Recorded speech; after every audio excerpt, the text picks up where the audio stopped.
Hello everyone, good evening. हमने SST में history के चैप्टर नंबर फर्स्ट को पढ़ लिया है। आज हम लोग चैप्टर नंबर सेकंड को पढ़ेंगे।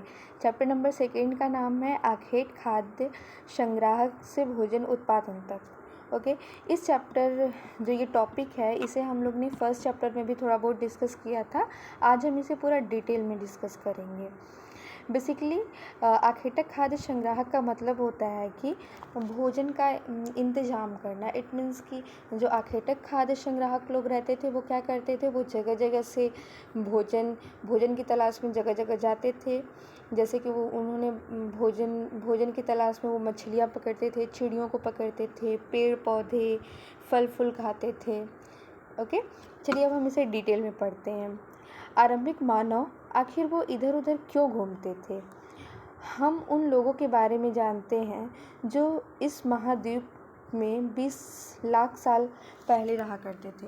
आज हम उन्हें आखेटक खाद्य संग्राहक के नाम से जानते हैं। भोजन का इंतजाम करने की विधि के आधार पे उन्हें इस नाम से पुकारा जाता है। आमतौर पे वो खाने के लिए जंगली जानवरों का शिकार करते थे, मछलियाँ और चिड़ियाँ पकड़ते थे, फल फूल दाने पौधे पत्तियाँ अंडे इकट्ठा किया करते थे। ओके, आखेटक खाद्य संग्राहक समुदाय के लोग एक जगह से दूसरे जगह घूमते रहते थे। ऐसे करने के कई कारण थे। वो जो आखेटक खाद्य संग्राहक लोग रहते थे वो क्या करते थे, वो एक जगह से दूसरे जगह जाते थे। क्यों जाते थे? भोजन की तलाश में जाते थे।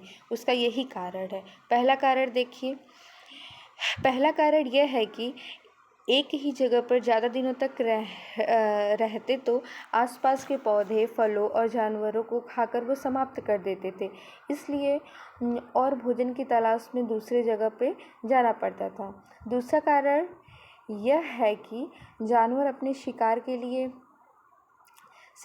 लिए फिर हिरण और मवेशी अपना चारा ढूंढने के लिए एक जगह से दूसरी जगह जाया करते थे। इसलिए इन जानवरों का शिकार करने वाले लोग भी इनके पीछे पीछे जाया करते थे।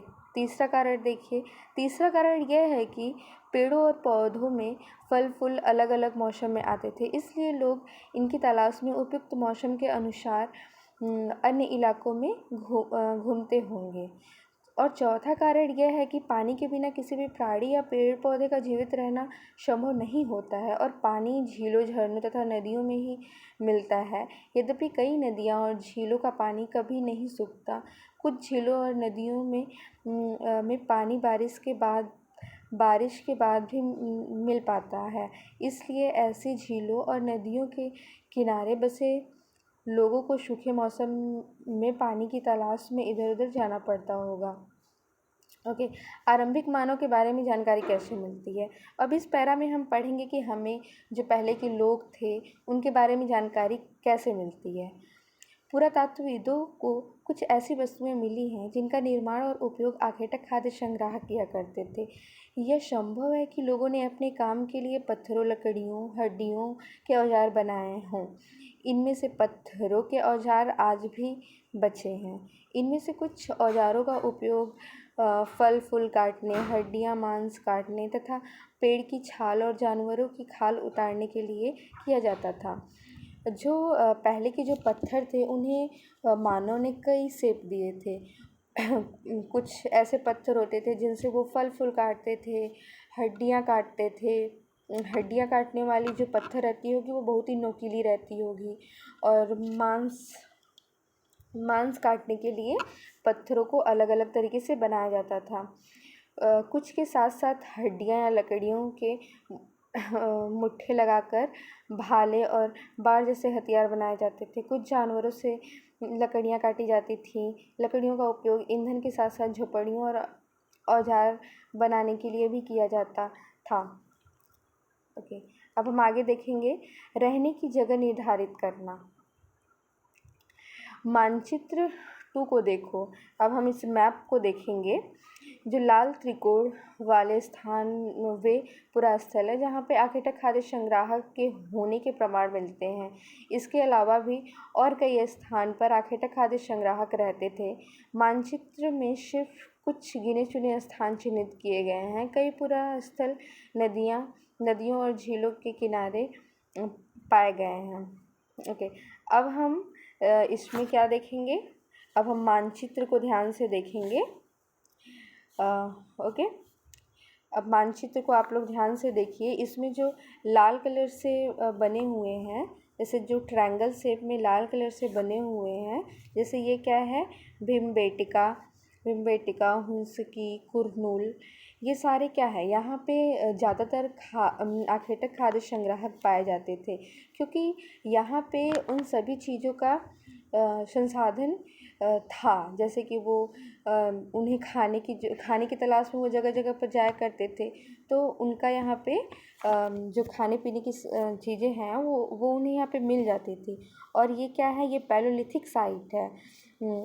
ओके, इसे भी हमें याद रखना है। ये हम सीटेट में पूछता है कि भीमबेटका कौन सी साइट है, कुरनूल कौन सी साइट है, हुंसकी, तो हमें ये याद रखना है कि भीमबेटका, हुंसकी, कुरनूल, ये तीनों क्या है, ये तीनों पैलोलिथिक साइट है। इट मीन्स कि ये पूरा पाषाणिक पूरा स्थल है।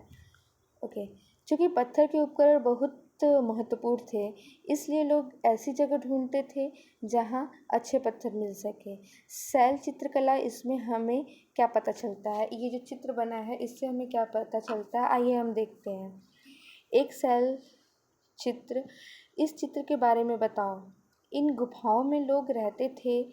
इनमें से कुछ की दीवार पर चित्र मिलते हैं। इनमें कुछ सुंदर उदाहरण मध्य प्रदेश के दक्षिण उत्तर भारत की गुफाओं से मिले चित्र हैं। इसमें जंगली जानवरों का बड़ी कुशलता से सजीव चित्रण किया गया है। देखिए, ये जो गुफाएं हैं, ये भीमबेटका गुफाएं की बातें हो रही हैं। भीमबेटका ये आधुनिक मध्य प्रदेश में है। ये क्वेश्चन भी सीटेट में पूछा गया है कि भीमबेटका कहाँ पे स्थित है, तो भीमबेटका मध्य प्रदेश में स्थित है। इस पूरा स्थल पे गुफाओं एवं कंदराएं मिलती हैं। लोग इन गुफाओं में इसलिए रहते थे क्योंकि यहाँ उन्हें बारिश, धूप, हवाओं से राहत मिलती थी। ये गुफाएं नर्मदा घाटी के पास है। ओके, तो ये जो है भीमबेटका, ये नर्मदा घाटी के पास है। अब इसे आप लोग याद रखिएगा क्योंकि ये बार बार पूछा हुआ क्वेश्चन है।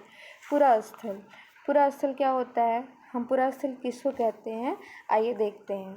पूरा स्थल उस स्थान को कहते हैं जहाँ औजार, बर्तन और इमारतें जैसी वस्तुओं के अवशेष मिलते हैं।